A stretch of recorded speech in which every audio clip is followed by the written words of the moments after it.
In the tapestry of life, where every thread holds a story, America in Black and White emerges as a haven for the voices echoing through the heart of our communities.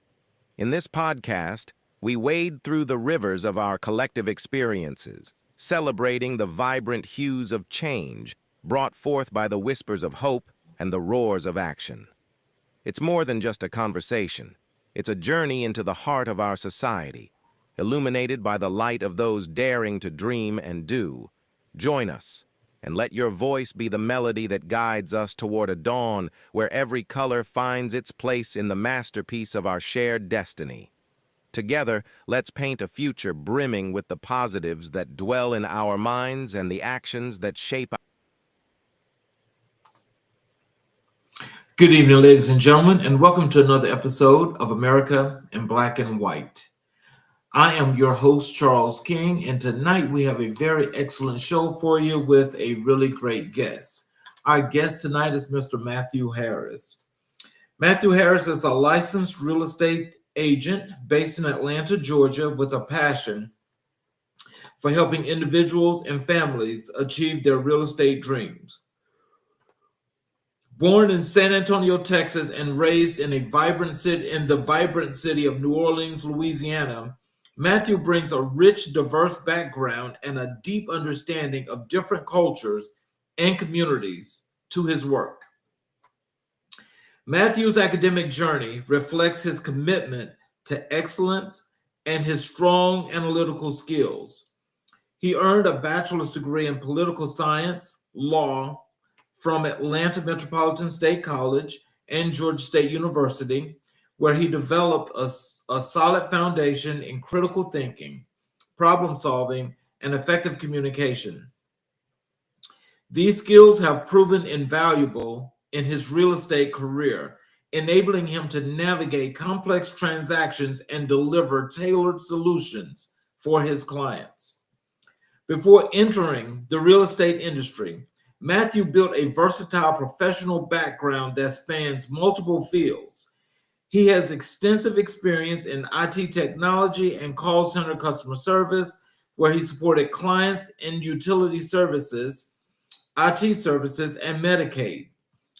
His ability to adapt to diverse industries and provide exceptional services has been a hallmark of his career. Additionally, Matthew has a strong political background, having worked on a state campaign, served as a poll worker, and held the role of assistant manager of a poll precinct. His dedication and civic engagement is further demonstrated by his participation in the U.S. Census in both 2010 and 2020. With a professional background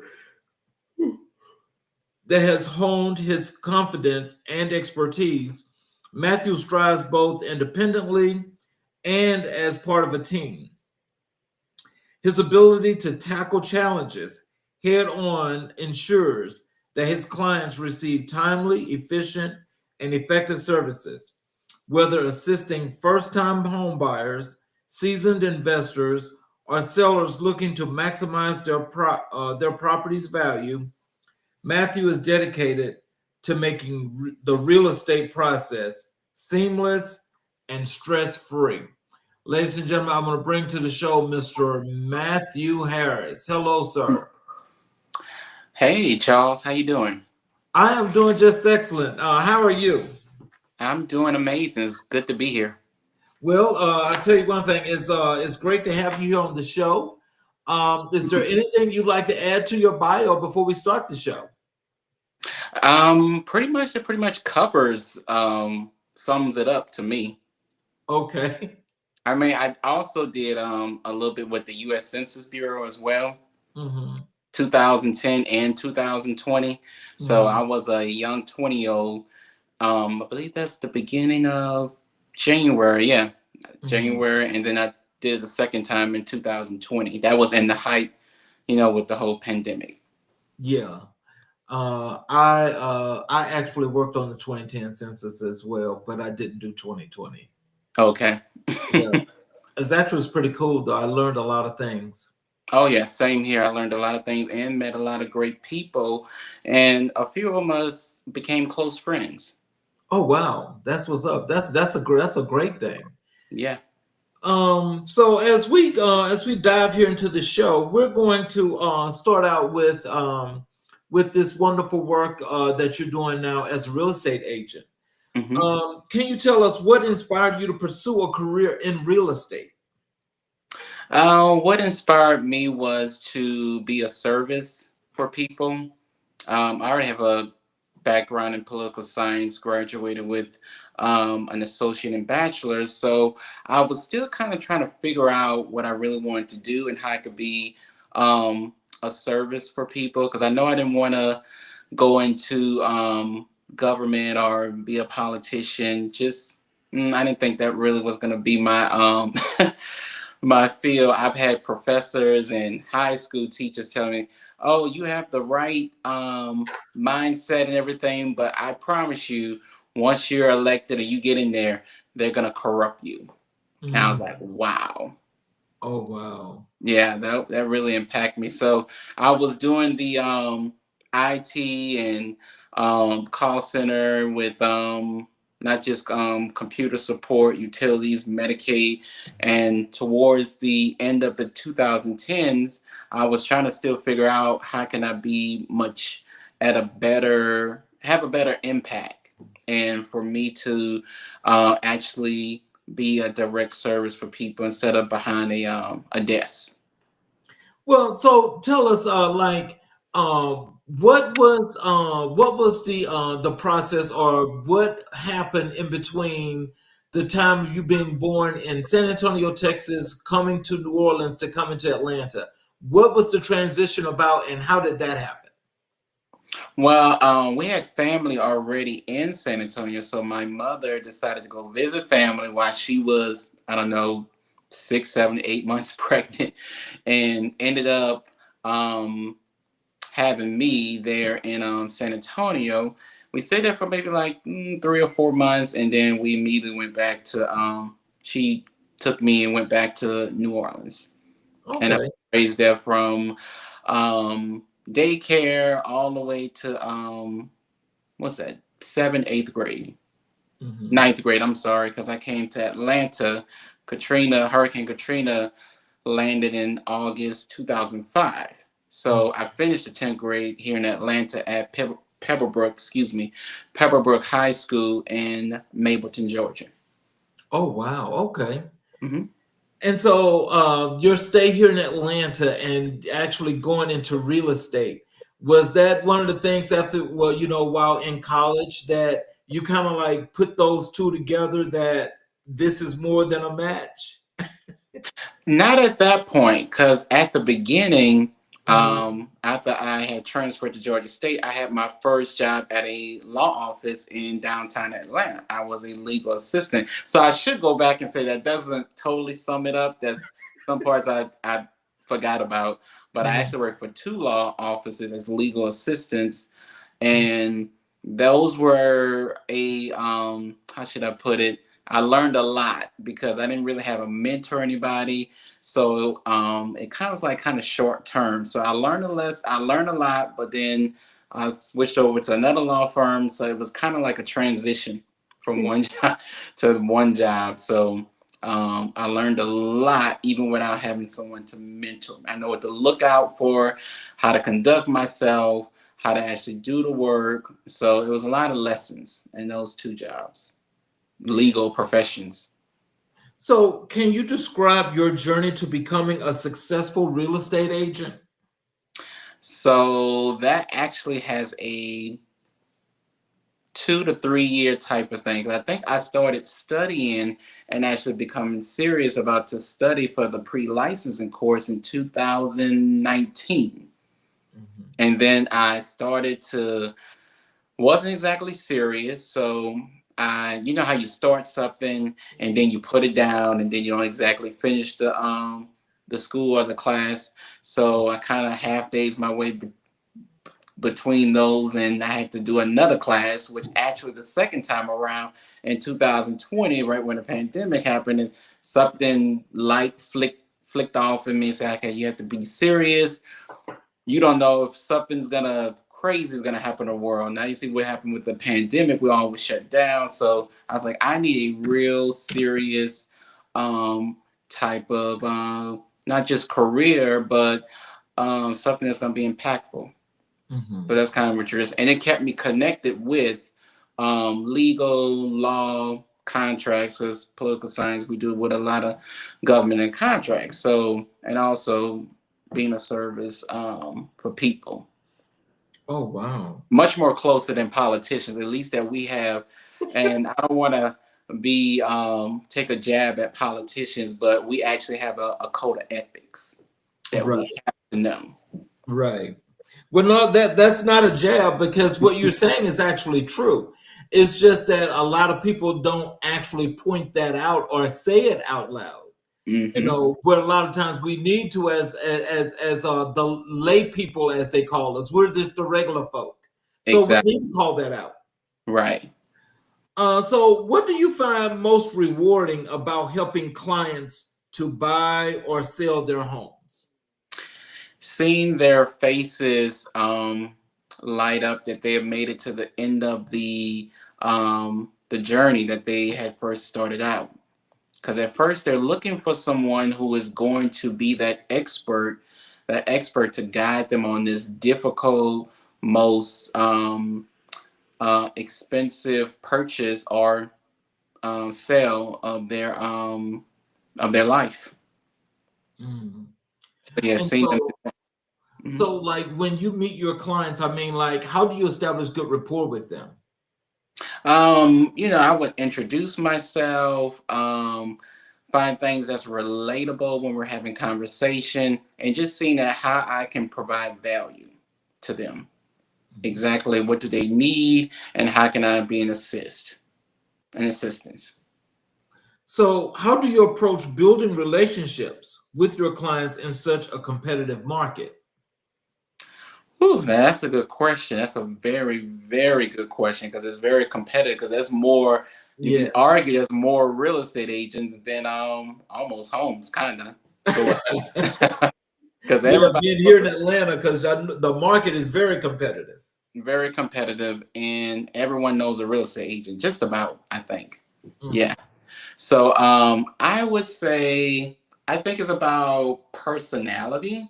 I Okay. think, I mean, you can't win every potential client. I would argue that. I don't think you can win everyone. I think who's your client, who's your people, that's going to be who they are based off of your approach, your how the way you come off, your expertise, or how the way that's perceived, I should say. And I think by the way I come off and the way I explain the process or whatever they're trying to do and whatever I can provide value for, that's how the way I build rapport and how I connect. And Okay. I win that client, that whoever connects with me. So, what are some challenges you faced in the real estate industry, and how have you overcome them? So some challenges I feel, and I think everybody across industries can probably relate to this, is that being on consistent. I want kind of want to say it, but being consistent, being an entrepreneur, being a business person, you have to be consistent in your business. And that's with anything, not even just a business. That's even just a regular 9 to 5, even. You have to be consistent in that. And so I had challenges early on at the beginning, but now was this my third year, I believe. Now I'm becoming more of a consistent, more intentional. Wow. Okay. So, like, take us through your day and how your process. So, like, how do you get your clients? How do you connect with your clients? How do you take them through the process? Tell us what that process is like. So I do a little bit of cold calling. I do a little bit of social media. So the process is, if I'm cold calling someone, I like to be actually more conversational. I don't want to come off as robotic or like I'm reading off a script. So it would kind of go like a little bit, hello, Good morning. This is Matthew Harris. I'm with EXP. And how's your day going? Just want to see if you have a quick couple of minutes. And they would tell me yes or no. If they say yes, then I would go into, I may have seen their house that has off the market, expired, or it was withdrawn, and see if they're still trying to sell, and how can I be of service, or where are you at currently with that particular home, and try to see if I can go from there to build some type of rapport and see where Okay. they're. And so that's primarily even with the people that are looking to buy homes, you do that the same way? Just about the same way, because if I initially meet them, like driving, because I also do Lyft and Uber too. I meet a lot of people through that as well. Hmm. So I would do that, just having a general conversation, and also lead into like, are you renting? How are you handling like paying over 15, 16, 1700? Have you ever thought about owning a home and actually gaining more, actually able to earn equity, wealth, building generational wealth? So try to do that with buyers as well, who are paying so much. In Atlanta, the rent is now increasing. Right. So it's not just rent is not just low; it's almost a mortgage. Yeah, and you know something, I've always figured that, especially like in a place like Atlanta, in this little pocket of these 11 counties, Hmm. where there's more than 11 million people now. Yes, And as of 2020, there was a housing shortage where now they're building that up to actually fulfill the demand. And exactly. so when they actually increase the prices of rent, where now I think you're probably paying lowest now I think is like 1700 $1800 to as much as $3000 for rent. Yes, that is true. So with that, can you tell us how did they come up with setting these rates and increasing these rates the way they did? Was very that's a very good question, because like you, I've had those questions, and I've talked to at least a couple of experts or people who are on both sides, and they've told me that when demand and supply and all of this start rising, then by their logic, prices also rise. Well, see now, I guess maybe they didn't go too far into economics, because when you think about economics, if you're supply side economics on the old theory we used to use, which was Keynesian, under Hmm. the Keynesian theory, what that means is, true enough, is that when there's a short-sided supply and demand is high, prices go up. Now, in this case, I don't think it was quite like that, because there was like a lot of little things in between that was causing that. And so I'm just wondering, like, just because, people wanted to use the pandemic as an excuse because people They were staying did. home. I think that this is something that they just added to that equation to get more money now, because, Price. like, because even like the smaller homes now, that would be like a basic $200,000 home now is 350, $400,000. I think it's all pretty much like you. I think it's all an excuse, not to sound too political. I try not to go there, but I even think that personally that we've been having inflation now for the past about 2.5 years now, Well, or going actually, to. inflation was kind of like trying to get there. It didn't quite get there, but it's going to be there now. I can tell you that. Yeah, it's going to be there now. So I think the markets now have now kind of like consolidated around like, this is going to be the price, and Mhm. everybody, it's almost like it's everybody has to do this whole adjusting. It's like, this is what it's going to be, and until something, who knows what that can be, something happens, and we can kind of cool on the pricing. But my personal analysis, I don't see it going back. A lot of people say they don't see it going back No, prior it, 2019.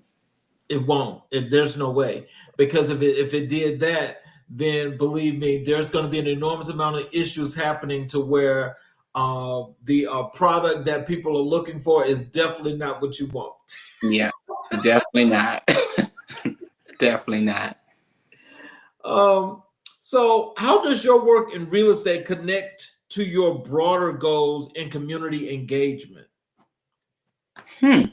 That is a very good question. So, my broader goals are to really help people have more long-term goals with their purchasing homes. Because some people, they just want to have their first home. They don't want to make it their forever home. So it may become like a second home they may need. So people become repeat buyers and sellers in the whole real estate industry. So for my broader goals is I want people to look at this as a multi-layered type of goals. Hmm. Yeah. So for, I'm sorry. Go ahead. No, I was just going to say, so have you ever chatted with one of your clients about that, and you kind of like gave them some suggestions as to how to set those goals? Yes. So one way we would go over, like if during a consultation, we would set the goals as in, we would start with the building a list, building a Hmm. list so they know exactly what type of homes and the type of things that would come with the homes. But going further with that, we would go ahead on and see towards the end of the process if they would need an additional home as well. Mm. And so, what advice would you give to someone looking to become a real estate agent? Mm. Now that I know what I know now, I Hmm. would say that to please take things more seriously, take it seriously, not to lollygag. And if you do have a mentor or coach, make sure that coach is going to be someone who understands that you need to know your contracts, you need to know how to brand and market yourself. You want to know how to be consistent and remain relevant on social media. So Okay. you want to make sure you have on all platforms, but importantly, to start off with knowing your contracts and your laws. So that's very important because in any type of transaction with a client, you want to make sure that the transaction is from top to bottom, that you have your contracts um, filled out properly, everything is signed, initial, and you as the agent know which forms go where, and you'll be able to explain to your client in detail on what each form entails and what it means and what they need to know about it. Okay. That's very important. So, how do you stay informed about market trends and changes in the industry? Have to also, excuse me, every morning is to check out we have something in MLS called the hot sheet, and also we have a market stats. So every day, at least almost every day, I have to make sure I am looking at those, the hot sheet and the market stats to stay informed. Okay. And so at the agency in which you work at right now, Hmm. um how did you come to work at that agency? That's a very funny, interesting story. So I had a friend of mine, a very close friend. He was interested in purchasing a home, and he found a condo home out in I believe it was it Conyers? No, it was in Stone Mountain. I'm sorry. So in Stone Mountain, and he was asking me if I can go with him. At first, I told him no, I got studying to do. I'm trying to stay focused on this. He said, no, you might actually, you can help me, whatever you learned so far, and there's gonna be another agent there. So I said, okay, I will go ahead and come along. And so I met him out there. I drove out there to Stone Mountain to meet him. I met who actually ended up becoming my sponsor. She was an agent with EXP already. Her name is D'Amica Bermuda, and she was there on site with the I'm sorry, excuse me. She was on site for an open house, and she was there. She greeted us when we walked in. She had everything set up. She had her sign out. She had her table. She had all her flyers, her cards, and of course some light refreshment snacks. And she was very much engaging when we walked in. She was explaining about the characteristics and all the amenities with the home, and me and her actually really connected. When we first started talking, she was explaining about the home, the condominium, the programs, the down payment assistance programs, her lender, and we were talking a lot in detail about that. She was talking about her brokerage because I was asking her which brokerage is she with. She told me EXP Realty. She told me about the team that's under EXP Realty called the Wealthy Group that was founded by Terry and Calvin Gleaton, who previously they previously owned a few what you call it 21 Century 21 offices.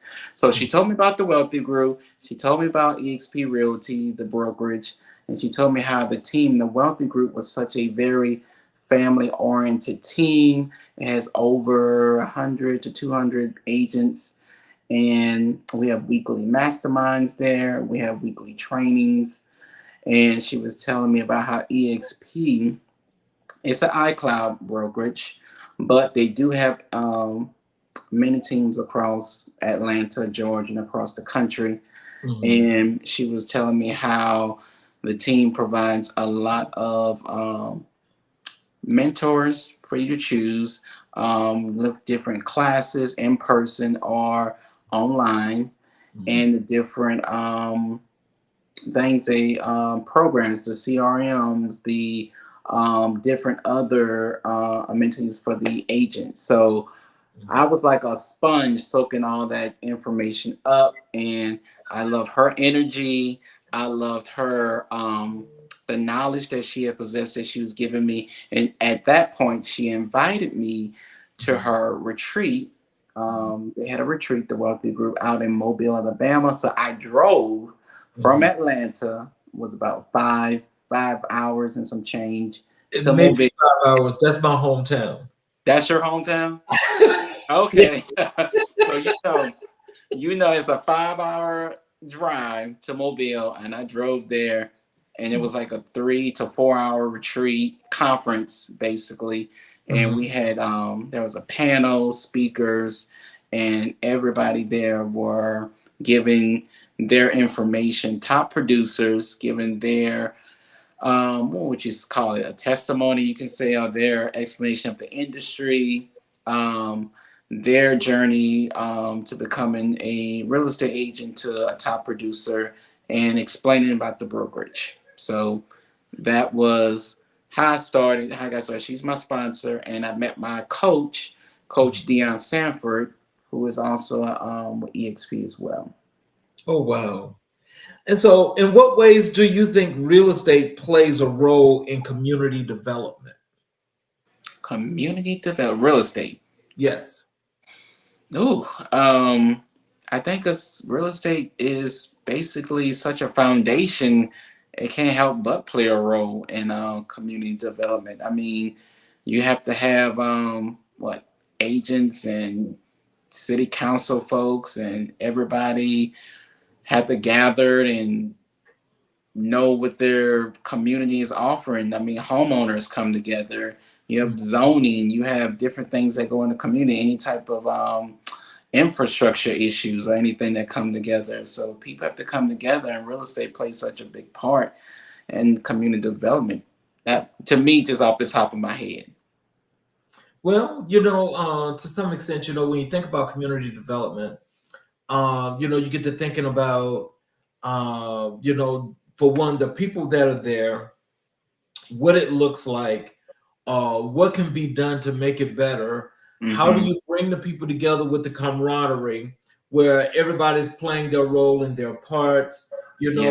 With real estate itself, let's say like you being the agent, and where somebody may be looking, and you can actually go and say, hey, I think if this is what your goals are and this is where you are, if you're thinking Mm-hmm. about you have to start small with the starter home, here's one right here, Right. those kind of things. And so I think that's what, when we talk about community development, that's Mm-hmm. pretty much, just on that plane. Right. Right. That's true. I agree. And as an agent, I always tell people, and other agents can relate. We wear multiple hats. Hmm. We we are the psychologist. We are the counselor. We are the some even case we're babysitters, or sometimes people bring their children or their kids to open houses or to go to house showings and everything. So we're pretty much wear a lot of different hats. We financial planner or um, everything, event planner or somebody who just everything. We're every role you can possibly think of almost. Okay.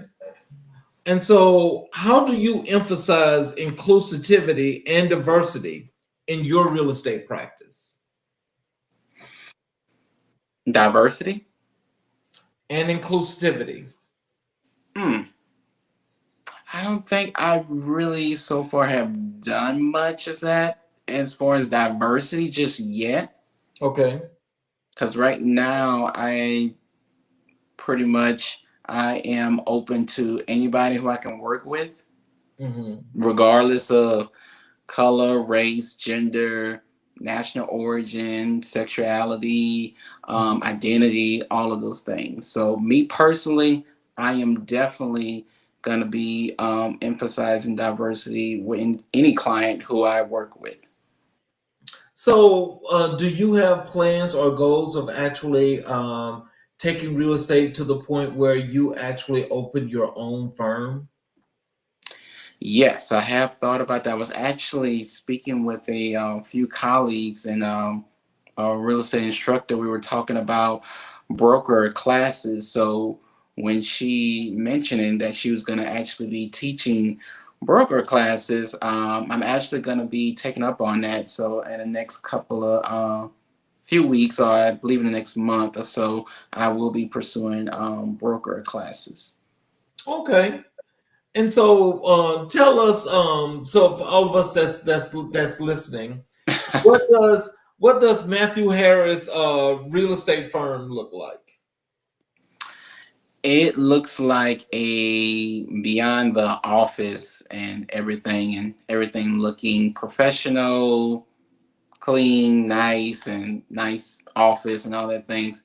I would like to have someone to be the face, meaning there'll be someone in the front, someone Mhm. to greet you, welcome you, and you will also see things around the office that's personifying real estate. That can be contracts. I want things that's information based around the office where people can see things once they walk in, client testimonies and pictures showing that, and things that they can read and see that this is actually a place that is not only can be feel like home, family oriented, but also a place that takes your business serious. And so, tell our audience, why is it those people that are looking for homes? Why should they contact Matthew Harris? Somebody who is very much attention to detail, very much almost like a very much one-on-one. So you will have my full attention, no matter if I have two, three, four, five, 10 clients at one time. You will always have my full attention, especially when it comes to the most important purchase or selling of your life. Yeah, and by the way, I just want to tell you, I love that wall. You know what? I actually started painting it halfway, but then one of my friends say, "Why not just leave it like that, and you could just leave the white part like a sun or a cloud breaking out, something. So I just left it that way. I love that. So I was like, should I finish it? But then they said, no, leave it like that. And I was like, okay. Yeah, that's kind of like it looks a little abstract like that. Mm, yeah. Uh, so let's transition over to your work in customer service. Okay. Tell us, how did your experience in customer service shape your approach as a real estate agent? Oh, to always be, I'm trying to think here. Customers, always be focused with the customer because the customer is always going to be able to tell whether or not you either are an expert, you know what you're talking about, or whether or not that you are paying attention to them and what they needs and wants. They're gonna definitely be able to tell. And they will probably call you out and even tell you about it as well to your face. So that's what being on the call center, because they can even tell over the phone. Can you share a memorable customer service experience that impacted your career? mm, um, I guess it was someone when you go above and beyond. It was a more I could tell she's a bit older, more like an elder.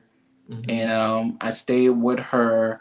I even forgot her name. Ooh, that was some years ago. But it's just one of the ones I situation I know about going above and beyond, because that's the type of person I am, going above and beyond. And she had issues with her. I believe it was one of her devices or something she was trying to fix, and so we were on the call for longer than an hour, maybe almost an hour and a half. Mhm. But I had to pretty much walk her step by step through the whole process, but we were on there for more than an hour. So once we got it done, she was very grateful and thankful for me being patient for someone her age who was not very good with technology. So I even did a follow-up call and called the next day just to check on her and just to make sure that particular device, I believe it was her, it might have been her computer or a laptop. I'm not really certain because um, it was either or. This is with Best Buy Geek Squad, so this is like IT. So when I called and follow up, she thanked me and she was still able to use her computer. Oh wow! So you worked at the Geek Squad. Geek Squad, but it was a third party company call center. So yeah, the Geek Squad, I was more behind a desk, and I had a friend actually in New Orleans. He was in the store working for Geek Squad. Oh, okay. Okay. So he used to tease me. He's like, "Oh, you have it easy. You get to be with the headset over the club, but I get them in person. So it's a different experience when you got to do it in person with a device." So, what skills from your customer service background do you find most useful in real estate? Useful is to read, read, read. Even as a IT customer service rep, you had to know those repair and those trial and not trial and error. I'm sorry, those IT skills to know how to repair. You have to read those manuals. You have to know them, so you won't come off like you're just reading step by step how to do something. You have to know where to go on those different pages and manuals, how to walk the clients through on how to fix their devices, repair them over the phone. So, like, same thing here with real estate. I have to know and understand my contracts and understand what the market is doing as well in order to talk to potential clients and let them know that I'm the expert for them that can help them. So, how do you handle difficult clients or challenging situations in customer service?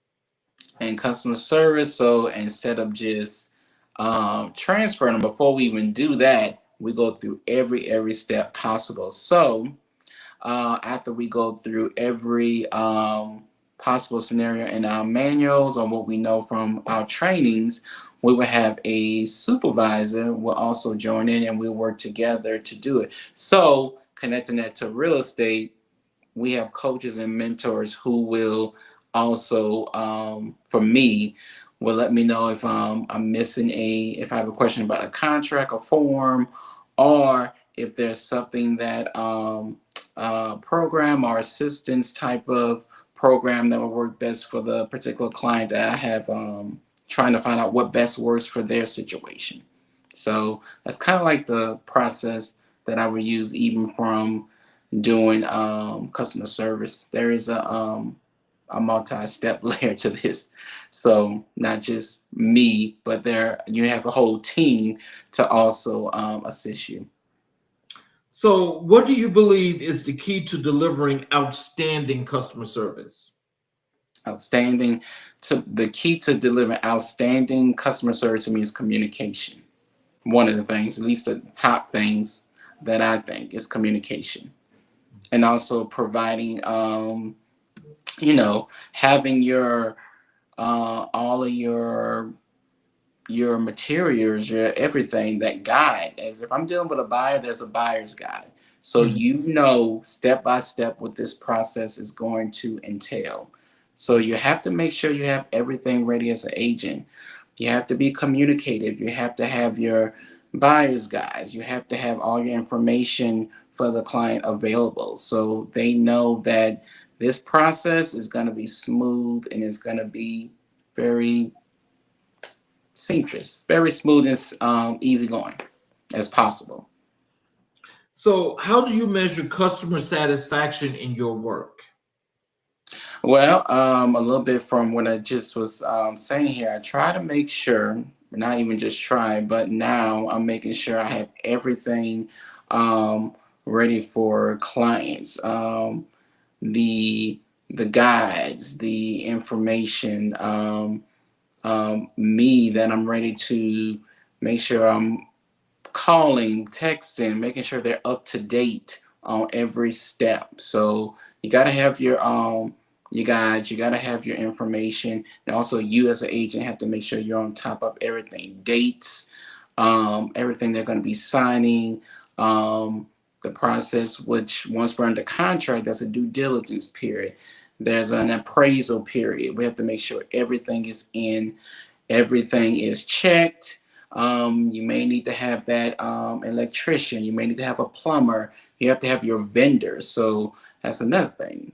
Vendors, your guides, everything, your information ready for the client. So they're ready to go once we're under contract, we're binding. So those 3 days or 5 days we have in due diligence, we have to get to work and get everything checked out immediately. So we make sure that we are not going with closed eyes in this transaction. So, tell us, um, from the customer perspective, Hmm. um, and you're dealing with this client, and let's just put customer service together with the real estate, right? Hmm. And so you got this client that's like just all over the place. Mm. Okay. So with them being all over the place and they're asking like a million and one things, nothing's relative, and you have to try to connect it. How do you handle those situations? Well, with those situations, we not just not we, but me. I had to actually have a conversation. I have one client now. He's under contract. He's a VA, a veterans client, and he was sending me, even on top of the stuff I was already sending him. He was sending me properties from all the way here to Douglasville, from all the way to Stockbridge, from all the way to McDonough. And I was like, Mr. So and so, your top areas are Douglasville and Lithium Springs because it's closest to your where you are living right now. Going out to McDonough and all those Stockbridge, that's no, we don't want to stay there. We want to stay your top areas because we'll be going 30, 40, 45 minutes all across That's a Georgia. whole hour. Hour, basically an hour. So we had a second and third conversation to get him to understand that Douglasville, Lithium Springs, those are the areas we want to stay in, and we want to stay in the price point where you want to be at. But he was very much all over the place. He's retired and he was excited, and we are under contract in Douglasville. And now he thanks me for getting him to be more laser focused in those areas, because one home came on the market just within a day, and he saw it. He sent that over to me. I went on and did my research behind it. We went to see it that first day, got it under contract, and so he's very happy. But that's one client there who was very much all over the place, because he was so excited, so determined, so like, I have to find the home that's in my price point within what I'm comfortable paying in a mortgage. And so he was very much all over until I had to get him to see that these two areas are going to produce. You just have to be a little patient, because some are so excited that they're willing to take almost anything if it's nice, even if they got to drive a little further than where they're living currently. But if you be communicative with them and actually explain to them that just a little patience in the mix of it, and the right home is going to actually hit that market. So, how has customer service influenced your perspective on community organizing? On community, How has it influenced? Being patient and working with people. You're going to work with all kinds of people, and you have to be patient, but also staying strong in what you believe in and where you stand, and you'll be able to handle just about anyone. So that's what I think, I believe. Right. Can you provide examples of how exceptional customer service has led to successful business relationships? Well, I think, more recently, I do have another client here. She's getting the home that she really loves, new construction, but she thanks me so much for being communicative and sticking with her, always being on top of dates, always being there, present for her. Walkthrough, inspection, home inspection, and things like that, and for going above and beyond, and also finding the best lender, because we actually changed out 2 or 3 lenders, and she almost thought that she wasn't going to be able to close, but she thanked me for being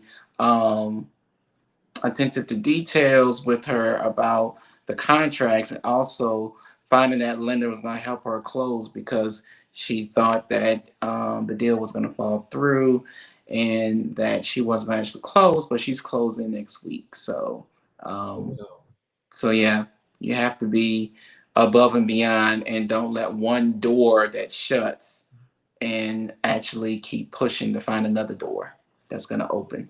Well, look at you, Mr. Commission Man. And to me, and it's not even just about that though. It's that when she texts me some days ago last week, and she said, "Hey Matt, if we don't close, if I don't get this house, I'm really gonna just cry for them." I'm like, please do not cry, do not give up. I'm gonna figure it out. Just give me about 24 hours or something like that. Give me some time. Give me a little time. So yeah, got it figured out, and we'll be there next week at the table. That's what's up. See, let me tell you something. What I've heard from you as we're going through this wonderful interview is I'm hearing resilience come from you in a whole lot of different ways.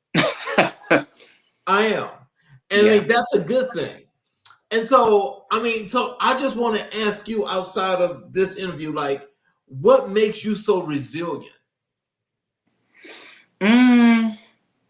That's a good question. Oh wow, what does make me so resilient? I guess if you were to meet some of my best friends in my circle, they would say that Matthew is fearless, doesn't give up, anything that you put me in. I don't like to quit. When someone places their trust in me, I don't like to give up on them. I just don't like to see doors just shut and lock and we can't do anything to get you where you want to be. We don't your goal, your the end of the journey. I mean, we started this, so we have to finish. Mm-hmm. It's almost like a mission to me. Mm-hmm. So Wow. But you know, I think that's a good thing though, especially for the industry that you're in right now.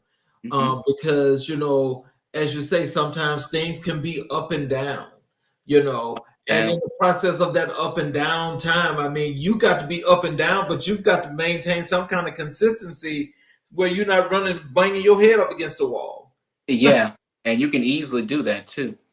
You very much easily do that. And if your client is kind of got head fire on the head and stuff, they can almost cause you, but you have to be the one, almost like the comforter or the one who's the reasonable one, and to keep things balanced.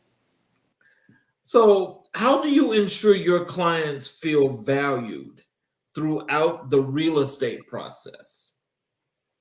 That would be me being not like to feel like a Bill Clinton kind of thing, but you have to make people feel like they are the center, I feel.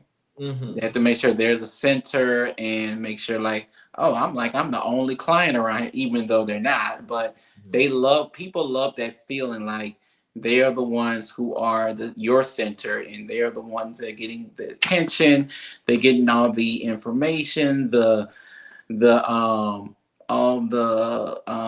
emails, the buyer's guides, the seller's guides, or all the vendor contacts, everything that they need to make sure that this home is the perfect home for them and it suits their style and Mm. they're living how they want to live actually as well.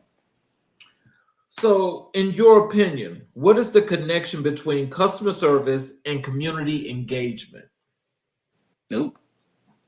I mean, if you're not if you're giving great customer service and a job, a 9 to 5, whether it's you're providing information on billing, utilities, IT, anything, and you're giving great customer, I think in community organizing, you can take those skills, being an expert, being kind, patient, showing that type of skills and bring the community organizing and show people that you could be that kind of organizer, leader, to bring the community together, Mm. whichever part you're in, I should say. So, so as we think about um, your work as a real estate agent, we Hmm. think about your work in customer service. Hmm. It kind of like it leads credence that you are pretty much a people person. But I've got to throw some humor in here because I want you to realize that. You know, you sound so much like a politician. I do. Yes. Oh you, God. you're being, you're so diplomatic. Thank you.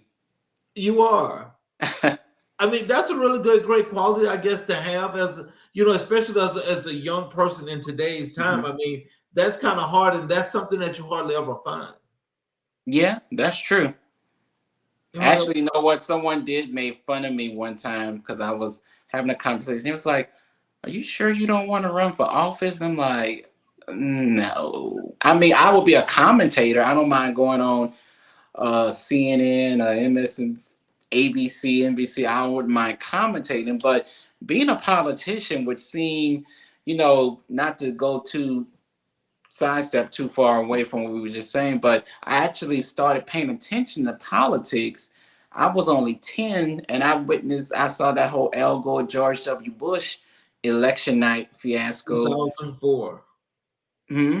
Well, not 2004. I'm sorry, but yes, the Yeah. you're talking about the son Bush. Yeah, the son Bush, Bush Yeah. Jr. Mm-hmm. And then soon with John Kerry and Bush with Ohio, that 2004. Mm-hmm. And then when I was 17, seeing Barack Obama and Hillary Clinton announce, and then those marathon debates they had. I watched almost every debate in mid 2000 to 2008, and then watching Obama and McCain, and then seeing how that, and then seeing Obama and Romney, and I was like, do you really want that? No. So, but I mean, you can always do local stuff, councilman and stuff like that, but I don't think I really have interest in running for office, at least at this time. Who knows? I could change my mind. You know, we're human. Sometimes life experiences, you know, would change your mind. So I know, and just to make a piggyback off of that, politicians used to get in so much trouble for change. If you notice, Charles, for changing your position, people will say, well, now, wait a minute, you're flip-flopping? Notice we don't hear that anymore. Right, right, So right. I think now it's safe to say politicians should feel comfortable. I've had a life experience or a certain situation has changed my position or whatever. My mind has changed. So you don't hear all that you flip-flop and you had this previous. You don't see that anymore. Right. And so I think that's probably because that became like a big stain if you did something like that. Very big. So that is why you don't see much of that. Mm-hmm. So let's transition over to some of the work you do in the community as a community organizer. What motivated you to work in the community as an organizer? People, I want to make a difference, make a change, and seeing what kind of impact that I can provide, or what kind of value and change, and what kind of role I can fit somewhere in the mix. Mm. So yeah, so being an enumerator with the census, people don't understand that. I know with a lot with my community, our community, the Black community, we're very suspicious when people come around with clipboards or devices and they're trying to collect information and data about you. But the census is pretty much important, because if we don't have the correct data, the government, that department, you get a lot of funding that may be missed out. And I learned that from 2010, and then hearing it again all over again 2020. So if you're not providing the correct count in your household, um, who's there, names, date of births, and all those type of things for the census when we come around, then anything that's lacking our data, you're not going to get as much funding for different things in the community. Well, that you're right about. Can you describe some key initiatives you've been involved with in your community? Not any recently. Mm-hmm. I can say that. Not any recently. I feel like it's been a minute. Maybe in my early 20s, I was part of a political campaign. I don't know if you consider that an initiative, but I was part of the campaign for Roy Barnes when he was running for governor. Okay. And what was that like? Actually working for a campaign office, well, one of the offices here in Atlanta. We would call voters.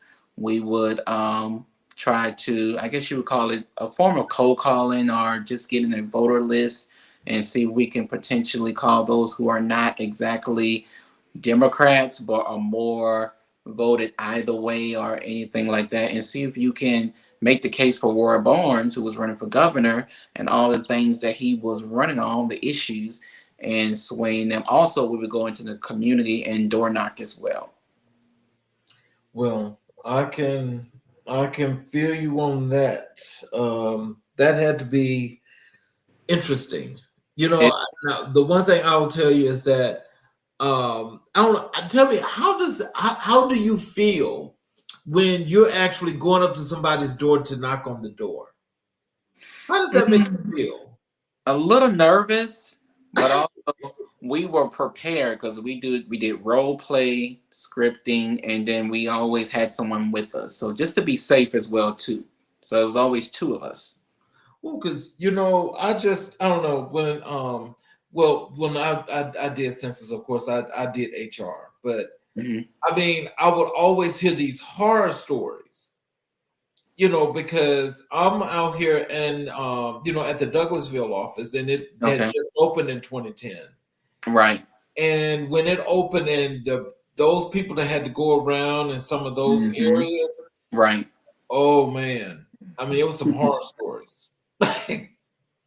Maybe I was a little bit fortunate not to get any type of hostile Yeah. voters or any type of, I don't know, dogs maybe in the fence somewhere or ready to sick them on, or the little hoses going off, or I didn't have any of that, or people telling you off, or you know, Mm, using expletives at you. I didn't have yeah. any of that.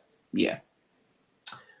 So, how do you see your work in real estate complementing your efforts in community organizing? I think it's still people who are those voters, who are those people who I door knocked on 8, 9, 10 years ago, and who came to the different precincts to cast their votes.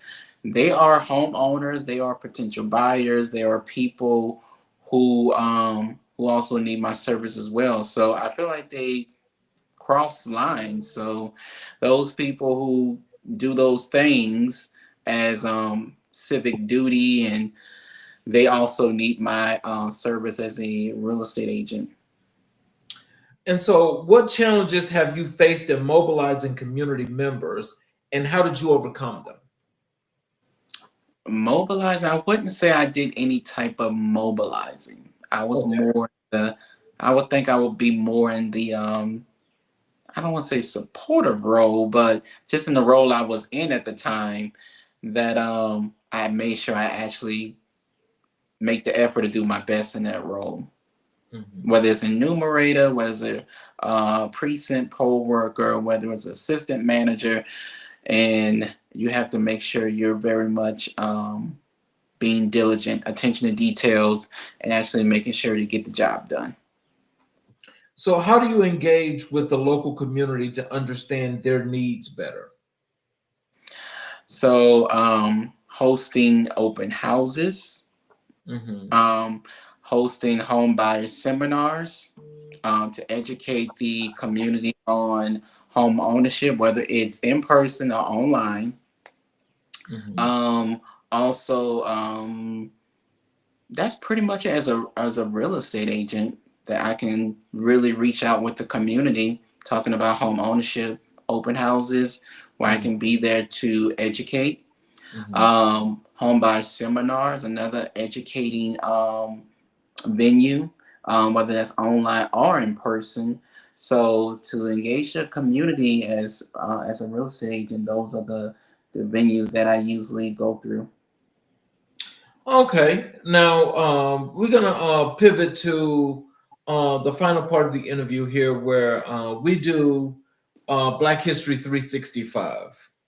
And Okay. so when I reached out to you, and you told me that you're the person that influenced your life and your career most, well, one of the people Hmm. was James Baldwin. Yes. And so, can you tell us, how has James Baldwin influenced your perspective on race and identity? James Baldwin was a very unique, I think, a very unique, authentic black man, considering his time, because he was, well, they say that he wasn't actually open or not so open with his He was. sexuality, He but was. oh, something was open, but they said that he wasn't like actually talking. Well, He something was open. I read contradicting things. It was like that whole you already know, but I'm Right. still gonna be just be talking about it. Right. And I like that about him. That was very Hmm. much complimentary. He was very much authentic Hmm. in that aspect. And that I can respect as for me relating to Baldwin, I Mhm. can say that I'm very much open, but I'm not somebody to be like, oh, You- You're not wearing it on your forehead. yeah, You're just mm-mm, you, I'm and just you. that's all And that like that's James about. Baldwin, I feel like if we show up as an authentic person, people will see you every time you show up, and that's how the way I view that part of it. Let me ask you this, because I used to have a book club before my book club disbanded, and I got to put it back together again. Oh, Did let you me know ever, because I'll definitely join. did you ever get the opportunity to read Giovanni's Room? You know what? I didn't get a chance to actually start reading yet, but it's on my list. You have to read Giovanni's Room. That book Mm-hmm. was way before its time. That Mm, book is today. okay. I'm, I'm actually gonna go ahead on and put that. I got two other books, but I'm gonna put that to get off of Amazon. Yes. Giovanni's Room is a really good book, and I will tell you, once you read that, as you just think, as you Mm-hmm. critically think, because of course, it says that in your bio about the critical thinking part. Mm-hmm. Once you critically think that, it makes you think about millions of scenarios today, Right. how you can put in perspective Exactly. that person, that person, that person as to how they see, judge, and characterize people. Right. That's Yeah. true. Um, can you describe a specific work of Baldwin's that resonates with you and why? Mm, I cannot actually, not specific work, but I do remember some of his quotes about with race in America. Mm-hmm. And he was talking about, I can only like paraphrase one where he was saying that ignorance, I believe that if you combine ignorance and bliss or something, it binds injustice, I believe. That's what it is. Yeah. Mm-hmm. So, I'm going to recommend also that if you think about not just Giovanni's Room, but look at that documentary, I Am Not Your Negro. That's Mm, James I heard Baldwin it. as I well. didn't get a chance to really finish it out. I just started it like a while Oh, ago. let me tell you, that right there, that was a powerful piece. But as you mentioned, James, I think he used his time during the Harlem Renaissance when he went to France. Hmm. He used that time, I think, as a sabbatical because when Mm, he came back to the States, he came back, he was all power, okay. all power, Okay. because he definitely had a connection to Martin Luther King, um, Malcolm X. What's the civil right Medgar Evers? Okay. He had connections to those people and more in the civil rights movement. Mm. Yeah. What about his conversation? I reference it all the time with me and my best friend. One of my best friends is that conversation with him and Giovanni across on that table that they're having that conversation. I Mhm. thought that was a very that was a very deep conversation. It still can be relevant today. It is. That's why I say when you read Hmm. that book is you're going to get engulfed in that book. Where I promise you, you're not going to be able to put that book down Mm, okay. because you're going to perceive the story, but in perceiving the story, Hmm. it's going to get convoluted because you're really not knowing is is it this, is it this, or is it this? Mm, okay. Wow. It's kind of like the segment of not gonna say I ain't gonna call it a segment, but I'll just put it to you like this: it's the DL before the Mm, before, yes. Okay, I got you. DL. I understand. In what ways do you embody Baldwin's ideals in your work and activism? That is to be um show up show up in your skin. That's what I feel. That just comes to mind. Show up in your skin, show up authentically in all of you. Mhm. Race, identity, all of it. Um, Unapologetically.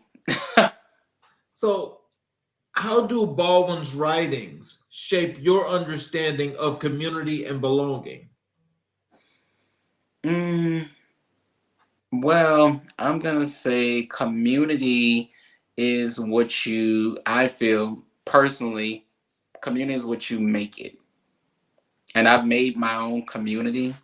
Mhm. Um, Not to get really too deep, but I made my community with the people who I've connected with on a personal level, friends, Mhm. and they know who they are. So it's like a circle of us.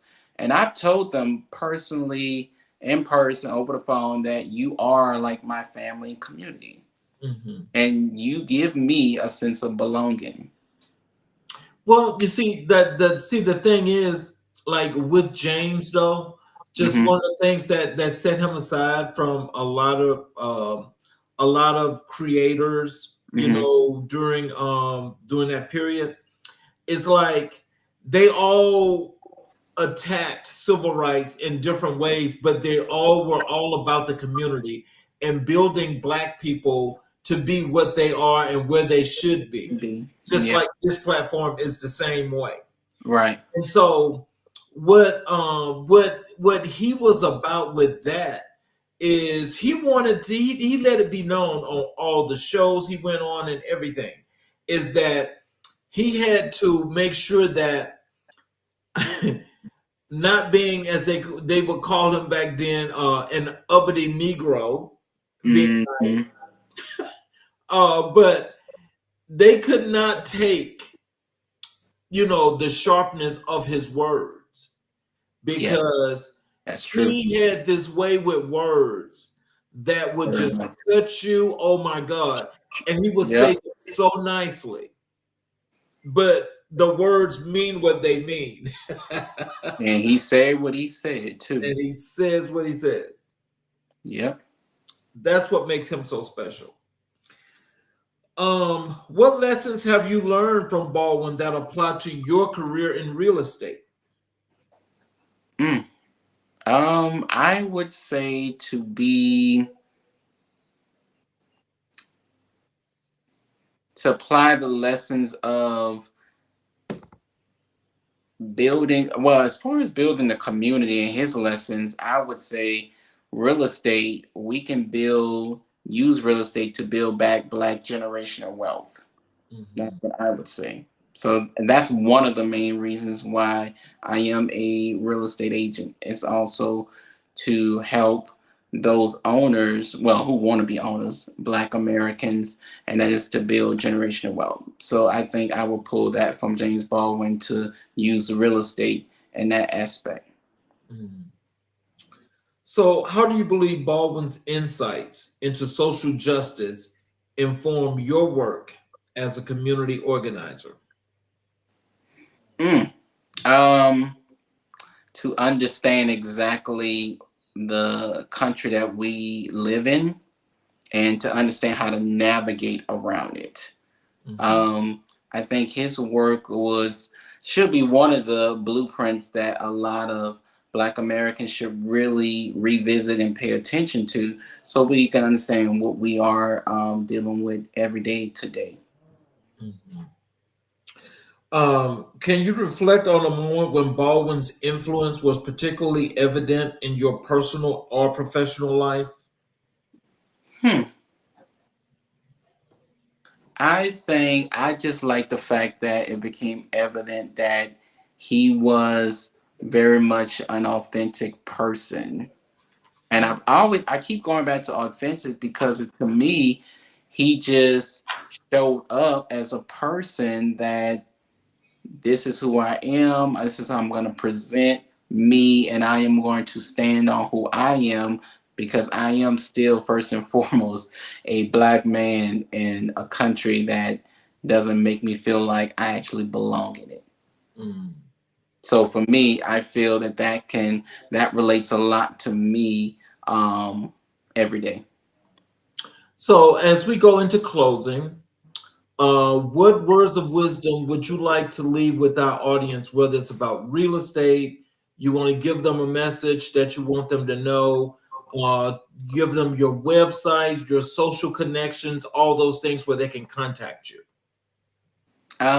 Some type of encouragement, and some things that I live by and continue to um, implement and be every day, and that is to just show up every day, be you, and not to worry or paying attention to the naysayers and even those who are in your family. You have to stand on who you are, your your skin, come in as you are, and to be you authentically and live authentically. And to reach me, with that being said, you can reach me at mattharris.realtor. That's on Instagram. And Facebook, you can find me, search me, Matt Harris. And also, my website is Matthew N, the letter N, Harris.exprealty.com. Well, I want to thank you, Matt, for spending some time with us. This was really wonderful. To Thank you. hear and to know that you are being a future leader of this country. Thank you. As somebody that's relevant to what's happening in today's society. For all of you that are watching, and you have a young man like Matthew that's actually forging his career and making his path. Of course, he has the great assistance of those that are there to make sure that he succeeds, but he's also taking advantage of that, and he's elevating that to every level as he goes through his life and his time cycles. That's right. This is what we want each and every last one of you that's that's young and coming up and trying to decide what your career is and what it is that you want to do. Take an example from what Matthew is doing, and please make sure that you want to be the best that you could possibly be at whatever it is that you want to do. Please, if you're going to go into the real estate market and you want to learn more about real estate, contact Matt at some of those connections that he just passed out.